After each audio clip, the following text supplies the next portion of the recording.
حضور سرور عالم شفیع اعظم رحمت عالم صلی اللہ تعالیٰ علیہ وآلہ وسلم نے ارشاد فرمایا، جو شخص مجھ پہ درود پاک پڑھنا بھول گیا وہ جنت کا راستہ بھول گیا۔ اس حدیث کو امام طبرانی علیہ رحمت نے نقل کیا۔ جب بھی نام اقدس لیا جائے، درود شریف پڑھا جائے، نام اقدس سنا جائے، درود شریف پڑھا جائے، نام اقدس لکھنے کی سعادت حاصل ہو تو وقت و کاغذ و انک نہ بچائی جائے، بلکہ سعادت عظمیٰ جان کر حضور پر نور صلی اللہ تعالیٰ علیہ وآلہ وسلم کے نام اقدس کے ساتھ درود شریف لکھنے کی سعادت حاصل کی جائے۔ احباب گرامی قدر، کل سے ہمارے سلسلہ علم و ادب کا عنوان امام الائمہ سراج الامہ حضرت سیدنا امام اعظم ابو حنیفہ رحمۃ اللہ تعالیٰ علیہ کا ذکر خیر ہے۔ کل گزارش کی تھی کہ حضرت امام اعظم رحمۃ اللہ علیہ تابعی ہیں۔ تابعی کی تعریف یہ ہے کہ جس نے صحابی رسول صلی اللہ تعالیٰ علیہ وسلم رضی اللہ تعالیٰ عنہ کی زیارت کا شرف پایا ہو حالت ایمان کے اندر۔ امام اعظم رحمۃ اللہ علیہ نے صحابہ علیہ مردبان سے، جن کے نام مزید بھی ہم ذکر کریں گے، حدیث خود سنی ہے، انہی میں سے ایک عظیم و جلیل صحابی حضرت سیدنا واثلہ بن اسقع رضی اللہ تعالیٰ عنہ ہیں۔ ان سے امام اعظم نے یہ حدیث سن کر بیان کی کہ نبی مکرم صلی اللہ تعالیٰ علیہ وآلہ وسلم نے ارشاد فرمایا، اپنے بھائی کی شماتت نہ کرو، یعنی تمہارا کوئی بھائی مصیبت میں ہے، تنگی و پریشانی میں ہے، تو اس کی اس مصیبت زدہ حالت کو دیکھ کر اس پہ اظہار مسرت نہ کرو گے، بہت اچھا ہو گیا، بہت ٹھیک ہو گیا، بہت بہتر ہو گیا، معاذ اللہ۔ تو فرما اپنے بھائی کی شماتت نہ کر کہ اللہ تبارک و تعالیٰ اس پر رحم کرے گا اور تجھے اس میں مبتلا کر دے گا۔ یہ حدیث جامع الترمذی کے اندر موجود ہے۔ تو اس سے ایک تو امام اعظم رحمۃ اللہ علیہ کا صحابی پاک سے حدیث شریف کو روایت کرنا، اور دوسرے نمبر پر اس سے یہ سبق ملتا ہے کہ چاہے کسی سے ہماری دشمنی ہی کیوں نہ رہی ہو، لیکن اگر وہ تکلیف میں ہے، پریشانی میں ہے، تو اس کی اس پریشانی اور تکلیف پر کبھی خوشی کا اظہار نہ کیا جائے۔ امام اعظم رحمۃ اللہ تعالیٰ علیہ کی اللہ تبارک و تعالیٰ کے دربار میں مقبولیت، در مختار کی پہلی جلد میں یہ واقعہ درج ہے کہ امام الائمہ امام اعظم ابو حنیفہ رحمۃ اللہ تعالیٰ علیہ نے 55 حج کیے ہیں۔ آخری جب حج کی سعادت حاصل کی تو خدام کعبہ مشرفہ سے آپ نے درخواست کی کہ باب الکعبہ کو کھول دیا جائے۔ چنانچہ کعبہ شریف کا دروازہ کھولا گیا۔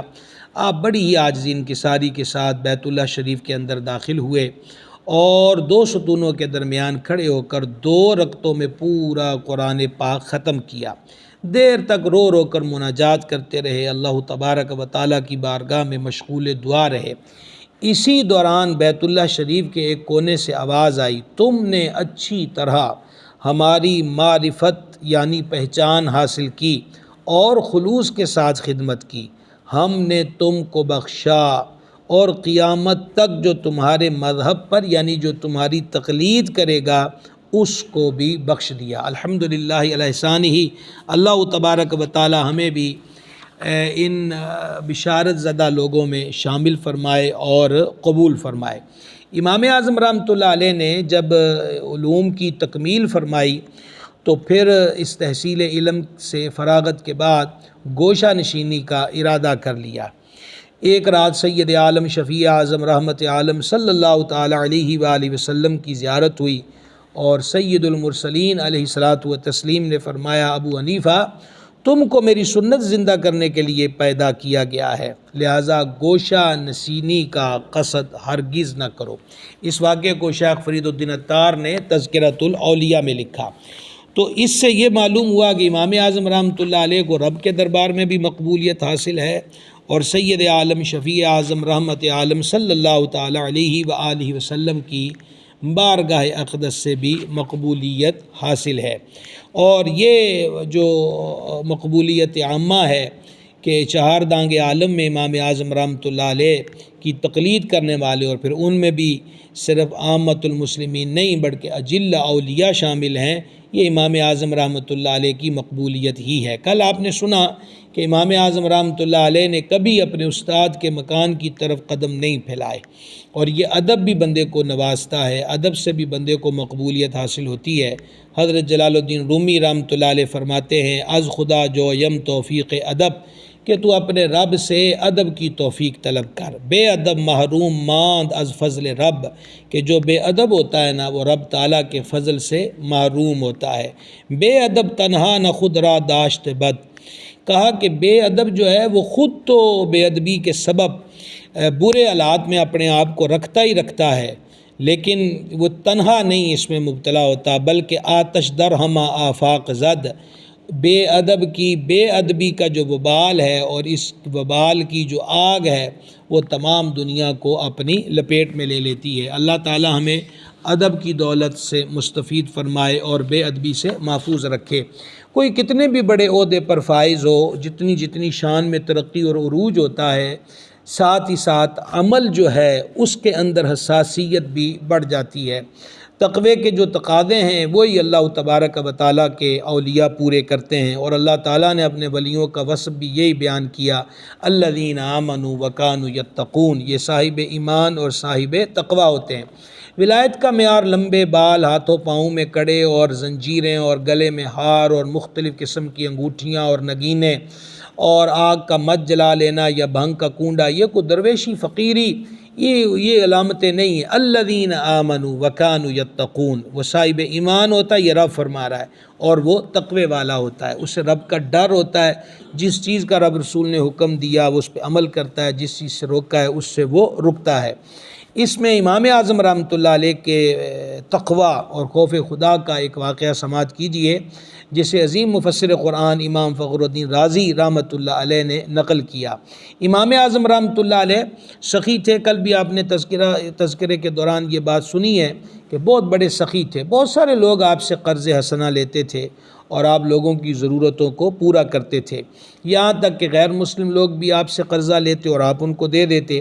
ایک مجوسی یعنی آگ کی پوجا کرنے والا بھی آپ کا مقروض تھا، تو ہوا یہ کہ امام اعظم رحمۃ اللہ علیہ گزر رہے تھے کہ آپ کے جوتے میں کیچڑ لگ گئی، تو آپ اس کو صاف کرنے لگے تو اس سے چھینٹیں اڑ کر دیوار پر پڑ گئیں، تو آپ اس خیال میں کھڑے ہو گئے کہ اگر میں دیوار سے اس کیچڑ کو صاف کرتا ہوں تو اس کی مزید مٹی گرے گی، کیا کیا جائے؟ دروازے پہ دستک دی تو وہ آتش پرست کا گھر تھا، مجوسی کا، اور وہ امام اعظم رحمۃ اللہ علیہ کا مقروض تھا۔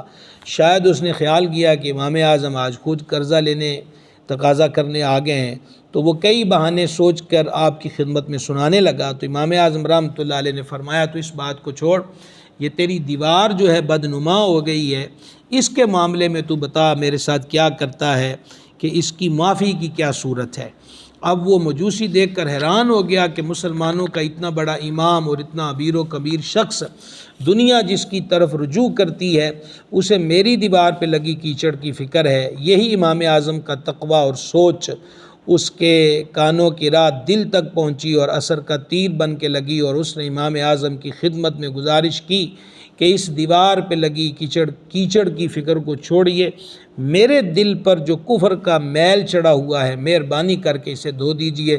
چنانچہ وہ کلمہ پڑھ کر مسلمان ہو گیا۔ یہ واقعہ میں نے آپ کو جو سنایا یہ تفسیر کبیر کی پہلی جلد میں ہے۔ اس واقعے سے امام اعظم کا تقوی اور اس تقوی کی برکت سے غیر مسلم کا کلمہ پڑھنا، یہ دو باتیں ظاہر ہوئیں۔ تیسرا ہمارے لیے اس میں سبق یہ ہے کہ آج لوگ فلیکس سے، پوسٹر، اشتہارات، بینر اور چاکنگ کرتے وقت ان باتوں کا لحاظ نہیں رکھتے، بغیر اجازت کسی کی دیوار پر، چاہے وہ مذہبی و دینی اجتماعات کے پوسٹر، فلیکس اور چاکنگ ہو، چاہے وہ دنیاوی پبلسٹی کی ہوں یا وہ سیاسی امور کی ہوں، جو دیوار کا مالک ہے، جس کی وہ دکان ہے، مکان ہے، اس کی اجازت کے بغیر وہاں پوسٹر وغیرہ نہیں لگانا چاہیے، یہ حقوق کا معاملہ ہے۔ اور یہاں تو لوگ یہ کرتے ہیں کہ کھڑی ہوئی گاڑیوں پہ سٹیکر لگا دیتے ہیں، لوگوں کے گھروں پہ چاکنگ کرتے ہیں، یہ ساری باتیں مذموم ہیں۔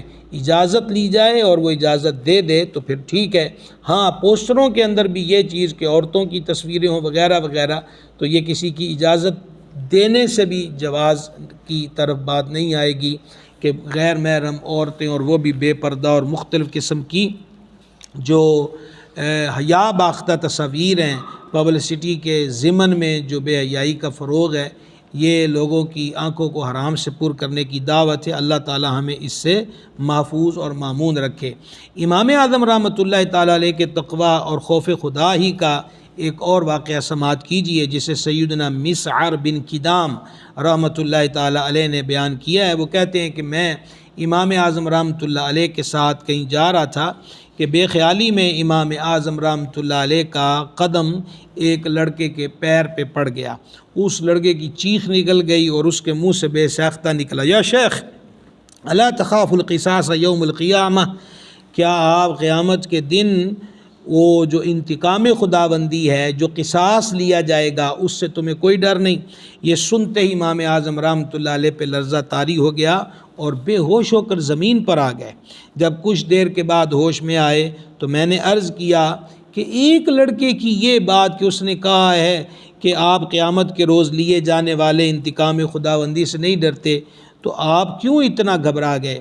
تو امام اعظم رحمۃ اللہ علیہ نے فرمایا، کیا پتہ کہ اس کی آواز غیبی ہدایت ہو، یعنی کہہ تو وہ لڑکا ہی رہا تھا، یہ نہ ہو کہ یہ غیب سے میرے لیے میسیج ہے، یعنی مراد ان کی تھی کہ رب العزت کی طرف سے جیسے ہاتف غیبی کی صدا کہا جاتا ہے، یہ وہ نہ ہو۔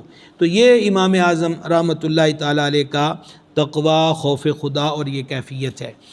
خلیفہ ہارون رشید نے ایک مرتبہ امام اعظم رحمۃ اللہ تعالیٰ علیہ کے شاگردوں میں ایک عظیم نام حضرت امام قاضی ابو یوسف رحمۃ اللہ تعالیٰ علیہ سے گزارش کی کہ امام اعظم رحمۃ اللہ علیہ کی کچھ اوصاف، خوبیاں بیان کیجئے کہ وہ کیسی شخصیت تھے۔ تو حضرت قاضی امام ابو یوسف رحمۃ اللہ علیہ نے فرمایا، امام اعظم رحمۃ اللہ علیہ نہایت پرہیزگار تھے، ممنوعات شرعی سے بچتے تھے، یعنی شریعت نے جس سے منع کیا ہے امام اعظم اس سے بچتے تھے، اہل دنیا سے پرہیز فرماتے تھے۔ میں نے کل بھی گزارش کی کہ امام ذہبی رحمۃ اللہ علیہ نے تذکرۃ الحفاظ میں لکھا کہ امام اعظم رحمۃ اللہ علیہ بادشاہوں اور امراء کے دروازوں پر نہیں جاتے تھے اور نہ ہی ان کے تحائف کو قبول کرتے تھے، فضول باتوں سے نفرت کرتے تھے اور اکثر خاموش رہ کر دین اور آخرت کے معاملات میں سوچتے رہتے تھے۔ آپ سے جب کوئی مسئلہ پوچھتا تو معلوم ہونے پر جواب دیتے ورنہ خاموش رہتے۔ یہ بڑی اہم بات ہے۔ ہماری عوام میں ہر بندے کو مفتی بننے کا شوق ہے، اور بالخصوص یہ یوٹیوبر حضرات اور فیس بک کی حضرات اور مختلف چینلوں پر غیروں کے نمائندے جو پورے پلان کے ساتھ بٹھائے جاتے ہیں اور وہ منہ بھر گالیاں دیتے ہیں مدارس کی تعلیم کو، دینی تعلیم کو، اور پتہ نہیں کیا کیا باتیں کرتے ہیں۔ انشاءاللہ یہ سلسلہ جو چاروں ائمہ کے تذکرے کا کمپلیٹ ہو جائے تو اس کے بعد میں عرض کروں گا کہ یہ جو اب نیا جال پھینکا جا رہا ہے، اگرچہ یہ ہمارے لیے نئی بات نہیں، یہ پرانی ہے، کہ وہ جی یہ تو نماز روزے کی باتیں ملا بتا رہے ہیں، اللہ نے تو اس کو خلیفہ بنایا تھا دنیا بدلنے کے لیے، تو یہ ایک نیا جال پھینکا گیا ہے۔ اگرچہ یوں کہہ لیجئے شکاری پرانے ہیں اور شکاری نئے ہیں اور جال پرانا ہے۔ تو انشاءاللہ تعالیٰ اس کے ضمن میں عرض کریں گے کہ اللہ تعالیٰ نے انسان کو کس لیے پیدا کیا ہے اور وہ حکومتوں کے معاملات اور دنیا کے انقلاب کے معاملات کا کس سے کیا تقاضا ہے۔ انشاءاللہ یہ موضوع کمپلیٹ ہوتے ہی ہم اس عنوان پر گفتگو کریں گے۔ تو یہ بات ہے کہ امام اعظم رحمۃ اللہ علیہ سے کوئی بات پوچھتا تھا، آپ کے علم میں ہوتا تو جواب دیتے۔ امیر المومنین امام الواصلین شیر خدا مشکل کشا سرکار علی المرتضیٰ کرم اللہ تعالی وجہ الکریم کے جن کے دست شفقت اور دعائے برکت اور دعائے علم و فضل کی برکت تھی کہ امام اعظم کے گھر میں یہ علم ہے، وہ مولا مرتضیٰ کرم اللہ تعالی وجہ الکریم فرماتے ہیں کہ مجھے بہت زیادہ تسکین ہوتی ہے، بہت زیادہ سکون اس وقت ہوتا ہے کہ جب مجھ سے کوئی بات پوچھے اور وہ میرے علم میں نہ ہو اور میں کہوں اللہ اعلم۔ تو یہ مولا کائنات کرم اللہ تعالی وجہ الکریم نے ہم جیسے لوگوں کو سمجھایا ہے کہ جس مسئلے کے بارے میں علم نہ ہو تو وہاں اپنے گھوڑے مت دوڑاؤ اور زبان کو چلانے کی کوشش نہ کرو۔ اور مولا مرتضیٰ کرم اللہ تعالی وجہ الکریم کے ارشادات ہی میں سے ہے کہ بڑا عالم میرے نزدیک وہ ہے کہ جس سے کوئی دینی بات، کو شرعی بات، کو مسائل دینیاں پوچھے جائیں اور اس سے اس کا علم نہ ہو تو وہ کہہ دے کہ اللہ بہتر جانتا ہے۔ تو امام اعظم رحمۃ اللہ تعالی کا طریقہ تھا۔ ہمارا بھی آپ حضرات سے گزارش یہی ہے، اور بلکہ ائمہ مساجد سے گزارش ہے، خطباء و واعظین، نقیبوں اور نعت خواں بھائیوں سے گزارش ہے کہ اپنی مرضی کی باتیں نہ ٹھونسی جائیں۔ ہمیں مذہبی حلیے میں دیکھ کے لوگ مسئلہ پوچھ لیتے، ہمیں علم نہ ہو تو آر مت سمجھیے کہ لو جی اب تو ہمارے وہ سارے تمغے چھن جائیں گے اگر ہم نے اس کو جواب نہ دیا۔ یہ تمغے چھننا نہیں ہے، غلط جواب دیں گے تو لعنت وصول کرنے کا راستہ کشادہ کریں گے۔ اللہ تعالیٰ ہمیں اس آفت سے محفوظ اور محمود رکھے۔ پھر امام ابو یوسف علیہ رحمت فرماتے ہیں ہر طرح سے امام اعظم اپنے دین و ایمان کی حفاظت فرماتے، ہر ایک مسلمان کا ذکر بھلائی کے ساتھ ہی کرتے، یعنی نہ کسی پر عیب لگانا، نہ کسی کی غیبت کرنا، نہ کسی کی غیبت سننا۔ خلیفہ ہارون رشید نے امام اعظم رحمۃ اللہ علیہ کے یہ اوصاف سن کر کہا کہ صالحین یعنی نیک بندوں کے اخلاق ایسے ہی ہوتے ہیں۔ امام اعظم رحمۃ اللہ علیہ کی ایک اور خوبی، حضرت سیدنا فضل بن دکین رحمۃ اللہ تعالیٰ علیہ جو امام اعظم سے مستفید ہونے والوں میں سے ایک ہیں، وہ بیان کرتے ہیں کہ امام اعظم رحمۃ اللہ علیہ نہایت باروب تھے، بہت خوبصورت تھے، حسین قد و قامت تھا، نورانی چہرہ تھا۔ امام اعظم رحمۃ اللہ علیہ کو اللہ تبارک و تعالیٰ نے حسن علم، حسن عمل کے ساتھ ساتھ حسن صورت سے بھی وافر حصہ مرحمت فرمایا تھا، اور آپ کا ایک روب تھا۔ امام اعظم رحمۃ اللہ تعالیٰ علیہ کے بارے میں حضرت فضل رحمہ اللہ بیان کرتے ہیں کہ آپ بات شروع کرنے میں پہل نہیں فرماتے تھے، بلکہ جب بھی گفتگو فرماتے تو کسی کے جواب ہی کے لیے فرماتے، اور بیکار باتیں سنتے ہی نہیں تھے، اور نہ ہی ایسی باتوں پر توجہ فرماتے تھے۔ یہ بھی ایک بڑی اہم ترین چیز ہے کہ بلا وجہ جہاں کوئی آپ کو سننا نہیں چاہتا یا لوگوں کی اس معاملے میں توجہ نہیں ہے، تو بلا وجہ ہر بزم میں، ہر نشست میں ٹانگ نہیں اڑانی چاہیے۔ یہ ایک بندے کا ایک حسن ہے، اس کی پرسنالٹی ہے۔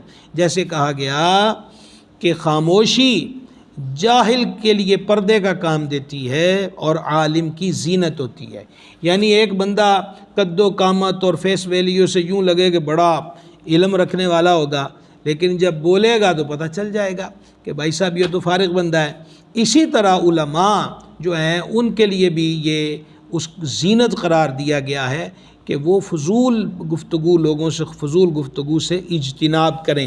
اس سے باہمی احترام جو ہوتا ہے وہ بھی متاثر ہوتا ہے، اہمیت برقرار نہیں رہتی۔ ہاں اچھی بات کہی جائے، جیسے ہمیں ایک اصول دیا گیا ہے، نمبر 1 فضول بات سے خاموش رہنا افضل، نمبر 2 خاموش رہنے سے اللہ تعالیٰ کا ذکر کرنا افضل ہے۔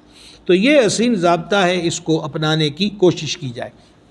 گرامی قدر حضرات، دوسرے کو معاف کر دینا اللہ تبارک و تعالیٰ کا پسندیدہ عمل ہے، اور یہی دعا حضور جان نور صلی اللہ تعالیٰ علیہ وآلہ وسلم نے ام المومنین محبوب رب العالمین سیدتنا صدیقہ رضی اللہ تعالیٰ عنہ کو سکھائی کہ انہوں نے بارگاہ میں عرض کی، یا رسول اللہ علیہ الصلوۃ والسلام، اگر میں شب قدر کو پالوں تو کون سی دعا مانگوں؟ تو حضور جان نور علیہ الصلوۃ والسلام نے یہ دعا سکھائی، اللہم انک عفو کریم تحب العفو فاعف عنا یا غفور، اے اللہ تو معاف فرمانے والا ہے اور معاف کرنے کو پسند فرماتا ہے۔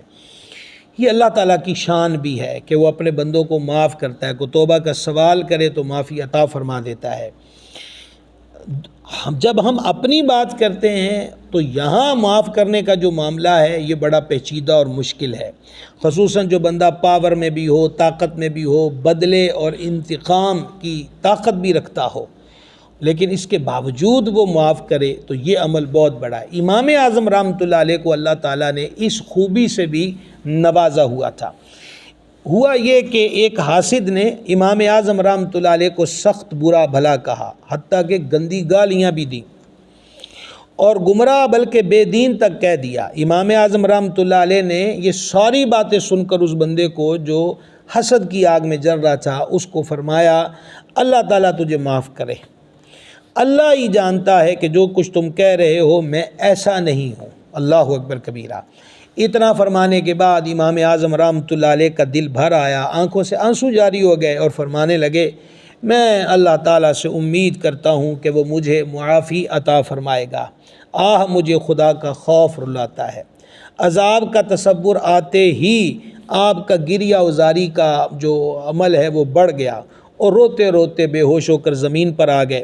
جب ہوش آیا تو دعا کی، اے اللہ جل جلالک، جس نے میری برائی بیان کی اس کو معاف فرما دے۔ وہ شخص آپ کے اخلاق کریمہ اور عفو و درگزر کا یہ وصف دیکھ کر بڑا ہی متاثر ہوا اور معافی مانگنے لگا۔ فرمایا، جس نے لا علمی کے سبب میرے بارے میں کچھ کہا اس کو معاف ہے۔ ہاں جو اہل علم ہونے کے باوجود جان بوجھ کر میری طرف غلط عیب منسوب کرتا ہے وہ قصوروار ہے، کیونکہ علماء کی غیبت کرنا ان کے بعد بھی باقی رہتا ہے۔ تو یہ اللہ تعالیٰ ہدایت عطا فرمائے۔ غیبت کی تعریف یہ ہے کہ کسی میں ایسا عیب ہو کہ اس کے منہ پر اس کو کہا جائے تو اس کو برا لگے، اور یہ ہمارا یہ سلسلہ علم و ادب گزشتہ سالوں کی جو نشستیں ہیں ان میں غیبت کے بارے میں، غیبت کس کو کہتے ہیں، غیبت کا کیا نقصان ہے وغیرہ، اس پر ساری گفتگو ہو چکی ہے۔ یوٹیوب پر یا اسی فورم پر اس کو سنا جا سکتا ہے۔ تو ایک ہے غیبت، غیبت ہے کہ دوسرے میں وہ عیب ہے، اور دوسرا ہے بہتان جس میں وہ عیب نہیں ہے اور اس پر لگانا، تو وہ غیبت نہیں ہوتا، وہ بہتان ہے۔ یہ اس سے بھی سخت عمل ہے۔ اللہ تعالیٰ کرم کرے اور صرف اپنے اوپر ہی غور کرنے کی توفیق دے کہ بندہ دن رات اپنے آپ کو دیکھتا رہے اور اپنی اصلاح کرتا رہے، اسی میں بلائی ہے۔ عفو درگزر کا ایک اور واقعہ سماعت کیجیے۔ امام اعظم رحمۃ اللہ تعالیٰ علیہ کو ایک بندے نے ایک مقام پہ تماچا رسید کر دیا۔ صبر و تحمل کے پے کر امام اعظم ابو حنیفہ رحمۃ اللہ علیہ نے نہایت عاجزی کے ساتھ فرمایا، بھائی جان میں بھی تمہیں تماچا مار سکتا ہوں لیکن نہیں ماروں گا، عدالت میں تمہارے خلاف قاضی کے ہاں دعویٰ دائر کر سکتا ہوں لیکن نہیں کرتا، اور بروز قیامت اس ظلم کا بدلہ حاصل کر سکتا ہوں مگر میں یہ بھی نہیں کروں گا۔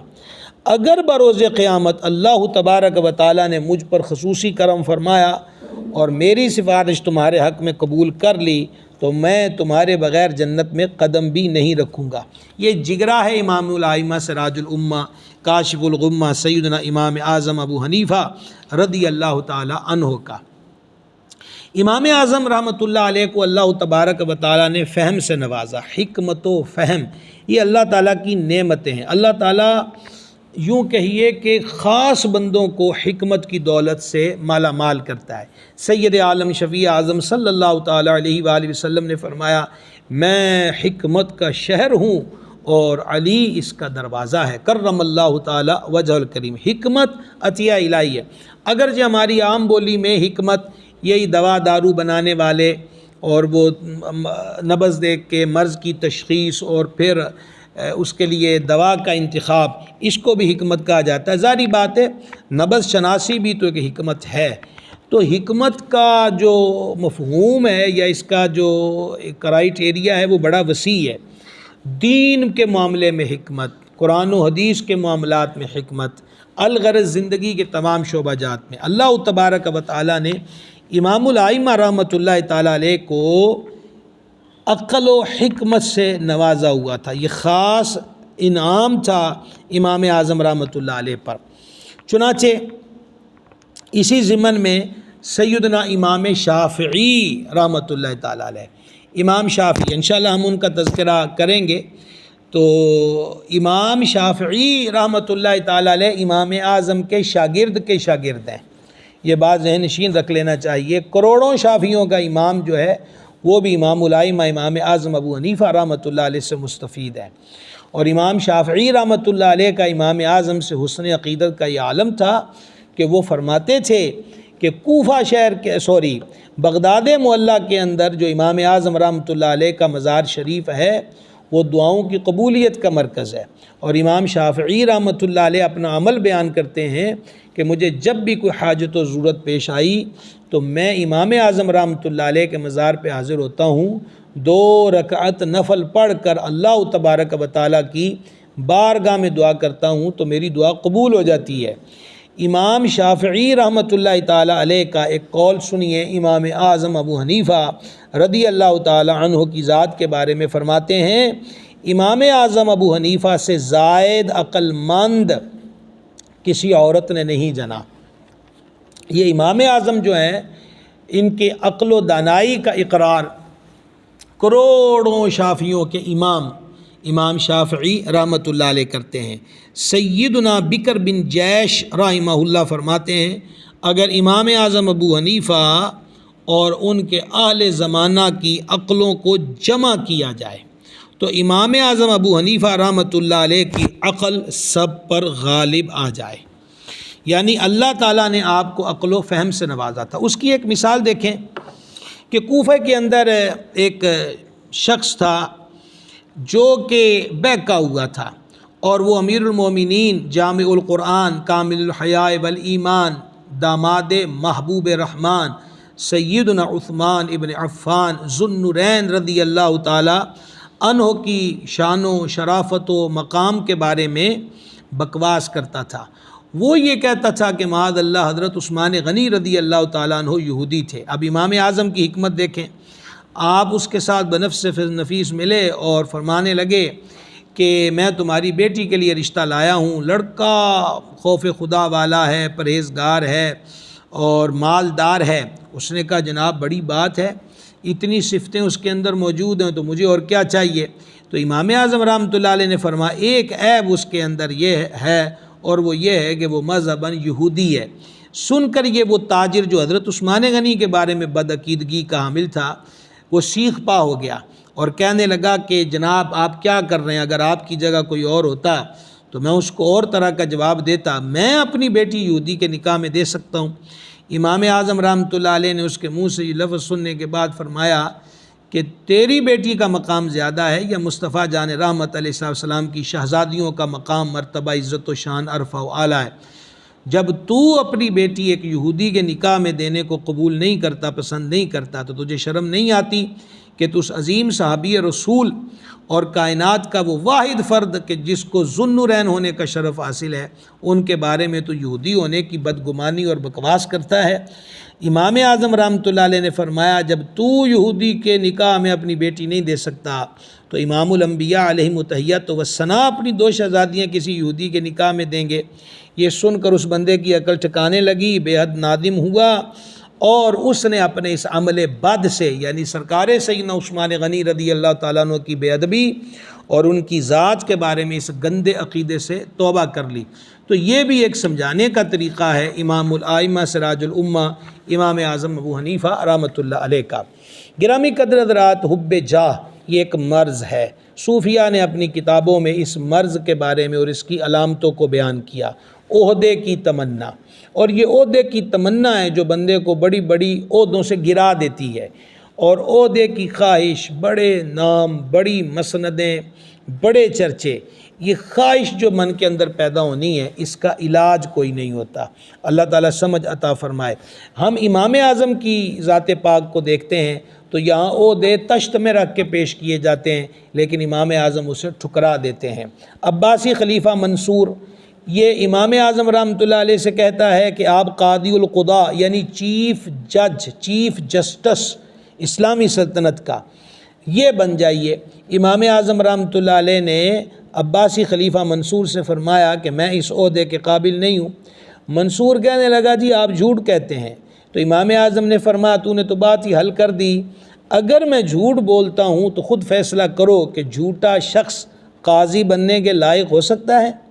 خلیفہ منصور نے اس جواب کو اپنی توہین تصور کرتے ہوئے امام اعظم کو جیل بھجوا دیا۔ روزانہ آپ کے سر انور پہ 10 کوڑے مارے جاتے، جس سے آپ کے سر اقدس سے خون بہہ کے ٹخنوں تک آ جاتا، اور آپ کو 10 کوڑے مارنے کے بعد بھی مجبور کیا جاتا کہ آپ چیف جسٹس کا جو عہدہ ہے وہ قبول کر لیں۔ آپ کیوں نہیں قبول کرتے تھے؟ آپ یہ فرماتے تھے کہ اگر اس عہدے پر بیٹھ کر میں نے عدل نہ کیا، اللہ رسول جل جلالہ علیہ الصلوۃ والسلام کے احکامات کے مطابق فیصلہ نہ کیا تو رب کی بارگاہ کا مجرم ہوں گا، اور اگر میں رب رسول کے حکم کے مطابق فیصلے کرتا ہوں تو یہ جو بڑی بڑی بادشاہوں کی سیٹ پر بیٹھے ہوئے لوگ ہیں یہ ان کو ہضم نہیں ہوں گے، تو پھر ان کی ناراضگی آتی ہے، اور میں اللہ تبارک و تعالی کا ناراض ہو جانا، اللہ تعالیٰ کا جلال فرمانا، وہ بھی لوگوں کی خوشیوں کی خاطر، یہ کسی صورت بھی قبول نہیں کر سکتا۔ یہ حکمت تھی کہ امام اعظم رحمۃ اللہ علیہ نے کوئی عہدہ قبول نہیں کیا۔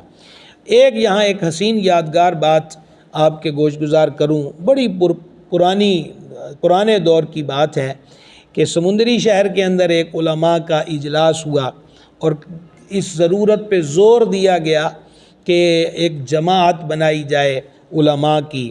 تو پھر ظاہری بات ہے جب ایک جماعت بنائی جاتی ہے تو پھر اس میں عہدے تقسیم ہوتے ہیں۔ تو ہمارے شیخ کریم حضور سیدی و سندی بدر طریقت پیر محمد عبدالرشید قادری رضوی قدس سرہ العزیز، الحمدللہ اللہ تعالیٰ نے آپ کو جو مقام عطا فرمایا تھا سب اس کے قائل تھے، تو سب نے متفقہ طور پہ کہا کہ یہ جو علماء کی جماعت ہم بنا رہے ہیں اس کے جو صدر ہیں وہ حضور سیدی نائب محدث اعظم رحمۃ اللہ علیہ ہوں گے۔ تو ہمارے شیخ کریم موجود تھے اس وقت، تو آپ نے فرمایا کہ فقیر تمام اہل سنت کا خادم ہے اور یہ فقیر اس عہدے کو قبول نہیں کرے گا، کیونکہ ہمارے امام اعظم ابو حنیفہ رضی اللہ تعالیٰ عنہ نے کبھی کوئی عہدہ قبول نہیں کیا۔ تو کیا بات ہے اللہ والوں کی کہ اپنے اسلاف کے جو طریقے اور ادائیں ہیں اس کو کس حسین انداز پر اپنایا جاتا تھا۔ بہرحال امام اعظم رحمۃ اللہ تعالیٰ علیہ پر مسلسل یومیہ 10 کوڑے آپ کے سر انوے پہ مارے جاتے اور 110 کوڑے ہو چکے تھے۔ امام اعظم رحمۃ اللہ علیہ کا جیل میں ہونا اور پھر لوگوں تک اس کی خبر کا جانا، تو یوں کہیے کہ اس عباسی خلیفہ منصور کو پتہ چل گیا کہ ایک تشویش کی لہر دوڑ رہی ہے اور لوگ جو ہیں وہ نکلیں گے اور پھر اس کا تخت بھی جائے گا۔ چنانچہ امام اعظم ابو حنیفہ رحمۃ اللہ تعالیٰ علیہ کو دھوکے سے زہر کا پیالہ پیش کیا گیا۔ جی ہاں، یہ ائمہ فقہ میں سے جو بڑا امام ہے امام اعظم ابو حنیفہ، وہ شہید ہے۔ ان کو بھی یہ سلطنت اور تخت بچانے والوں نے جس طرح آل اطہار کے عظیم المرتبت ائمہ کرام رضوان اللہ تعالیٰ علیہ مجمعین میں سے کئیوں کو زہر دے کر جیلوں میں شہید کیا گیا، انہی میں ایک مظلوم و شہید حضرت امام الائمہ سراج الامہ سیدنا امام اعظم ابو حنیفہ رضی اللہ تعالیٰ عنہ۔ مسئلہ یہ نہیں ہے، بادشاہ اور کرسی والے کے سامنے یہ مسئلہ نہیں ہے کہ کون آل رسول میں سے ہے اور کون آل رسول میں سے نہیں ہے۔ ان کو مسئلہ صرف اس سے ہے کہ ہمارا تخت ہو، اور جس کے ساتھ بھی لوگ جڑیں گے، جس کے ساتھ لوگوں کی محبت عقیدت وابستہ ہوگی، عددی اکثریت جس کے ساتھ ہوگی، وہ ہمیشہ ان لوگوں کو اپنی راہ میں رکاوٹ سمجھتے تھے، اور یہی معاملہ امام اعظم رحمۃ اللہ علیہ کے ساتھ ہوا۔ چنانچہ امام اعظم ابو حنیفہ رحمۃ اللہ تعالیٰ علیہ کو زہر کا پیالہ دیا گیا، تو بتایا تو یہی گیا کہ یہ پانی ہے۔ امام اعظم رحمۃ اللہ علیہ مومنانہ فراست سے جان گئے کہ اس میں زہر ہے، تو آپ نے پینے سے انکار کر دیا۔ چنانچہ زبردستی آپ کو پکڑ کر وہ زہر ملا ہوا پانی آپ کے حلق میں اتار دیا گیا۔ جب زہر نے اپنا اثر دکھانا شروع کیا تو امام الائمہ سراج الامہ حضرت امام اعظم ابو حنیفہ رحمۃ اللہ تعالیٰ علیہ نے اپنا سر سجدے میں رکھ دیا، اور حالت سجدہ میں ہی امام اعظم ابو حنیفہ رضی اللہ تعالیٰ عنہ نے 150 ہجری میں شہادت کا جام نوش فرمایا۔ اس وقت امام الائمہ سراج الامہ رحمۃ اللہ تعالیٰ علیہ کی عمر مبارک 80 سال تھی۔ بغداد معلیٰ میں آپ کا مزار پر انوار اپنی برکات لٹا رہا ہے۔ امام اعظم رحمۃ اللہ علیہ حافظ حدیث تھے۔ بعض لوگ یہ کہتے ہیں کہ ان کو 3 4 5 6 حدیثیں آتی تھیں، اللہ جانے کہ کہنے والے یہ دعویٰ کرتے ہیں کہ مجھے اتنی حدیثیں آتی ہیں، اور جس نے صحابہ کا دور پایا اور جس کی خدمت میں اجلہ اولیاء اور علماء بیٹھتے ہوں اس کو گنتی کی 2 4 حدیثیں آئیں، تو اللہ نے دماغ بھی تو دیا ہے۔ امام ذہبی رحمۃ اللہ علیہ، جو آپ یوں کہہ لیجئے کہ اسماء الرجال کے شعبے میں اور جرح و تعدیل کے میدان کا بادشاہ مانا جاتا ہے، انہوں نے ایک کتاب لکھی ہے تذکرۃ الحفاظ، 2 جلدوں میں ہے۔ تو یہ حفاظ کون ہے؟ جو حافظ حدیث ہو، لاکھوں حدیثیں ماں متن اور ماں اسناد اور ماں راویوں کے متعلقہ علم، یہ جس کو اتنی حدیثیں یاد ہوتی اس کو حافظ الحدیث کہتے ہیں۔ تو امام ذہبی رحمۃ اللہ علیہ نے تذکرۃ الحفاظ میں ایک تو امام اعظم کو خود امام اعظم لکھا، اور دوسرا ان کا شمار جو ہے وہ طبقہ حفاظ حدیث میں کروایا ہے کہ امام اعظم رحمۃ اللہ تعالیٰ علیہ حافظ حدیث تھے۔